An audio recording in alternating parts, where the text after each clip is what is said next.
are doing a great job. Thank you. Wait a minute. Can you just also respond to that question? Because, it's asked by CNN, and they always ask it with a slant. Because they're totally slanted because they don't know what's happening. That's why nobody's watching them. But would you answer that question also, please? Yes, gladly. So, as Pam mentioned, there's an illegal alien from El Salvador. So, with respect to you, he's a citizen of El Salvador. So, it's very arrogant even for American media to suggest that we would even tell El Salvador how to handle their own citizens as a starting point.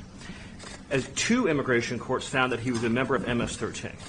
When President Trump declared MS-13 to be a foreign terrorist organization, that meant that he was no longer eligible under federal law, which I'm sure you know, you're very familiar with the INA, that he was no longer eligible for any form of immigration relief in the United States.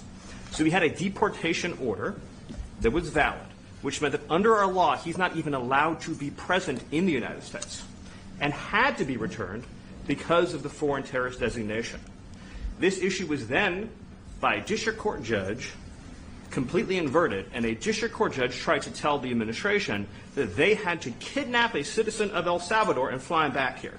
That issue was raised to the Supreme Court, and the Supreme Court said the district court order was unlawful, and its main components were reversed 9-0 unanimously, stating clearly that neither Secretary of State nor the President could be compelled by anybody to forcibly retrieve a citizen of El Salvador from El Salvador, who again is a member of MS-13, which, as I'm sure you understand, rapes little girls, murders women, murders children, is engaged in the most barbaric activities in the world, and I can promise you, if he was your neighbor, you would move right away. So you don't plan to ask for Supreme Court's asking to.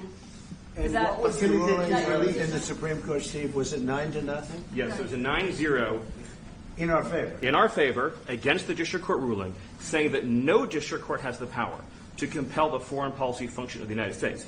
As Pam said, the ruling solely stated that if this individual, at El Salvador's sole discretion, was sent back to our country, that we could deport him a second time. No version of this legally ends up with him ever living here because he is a citizen of El Salvador. That is the president of El Salvador.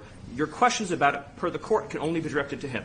I asked President Bukele. Can President Bukele weigh in on this? Do you plan to return him? Well, I'm supposed to have suggested that I smuggle a terrorist into the United States, right? It's always how can I smuggle? How can I return him to the United States? Like, I smuggle him into the United States, or what do I do? Of course, I'm not going to do it. It's like, the question is preposterous. How can I smuggle a terrorist into the United States? I don't have the power to return him to the United States. But you can release him inside El Salvador. Yeah, but I'm not releasing. I mean, we're not very fond of releasing terrorists into our country. I mean, we just turned the murder capital of the world into the safest country of the Western Hemisphere, and you want us to go back into the releasing criminals so we can go back to being the murder capital of the world? No, that's not going to happen. Well, they'd love to have a criminal, released into our country. I mean, there's a fascination. They would love it. Yeah. They're sick. These are sick people. Marco, do you have something to say about Yeah, I mean, Stephen outlined it. I don't understand what the confusion is. This individual is a citizen of El Salvador. He was illegally in the United States and was returned to his country. That's where you deport people, back to their country of origin. Except for Venezuela, that wasn't refusing to take people back, or places like that.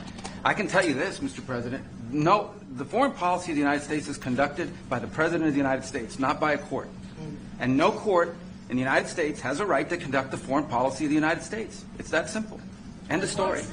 And that's what the Supreme Court held, by the way, to Marco's point. The Supreme Court said exactly what Marco said, that no court has the authority to compel the foreign policy function of the United States. We won a case 9-0, and people like CNN are portraying it as a loss, as usual, because they want foreign terrorists in the country who kidnap women and children. But President Trump, his policy is foreign terrorists that are here illegally get expelled from the country, which, by the way, is a 90-10 issue. Well, Mr. President, you said that if the Supreme Court said someone needed to be returned, that you would abide by that. You said that on Air Force One just a few days ago. And they said that it must be facilitated. Why don't you just say, isn't it wonderful that we're keeping criminals out of our country? Why can't you just say that?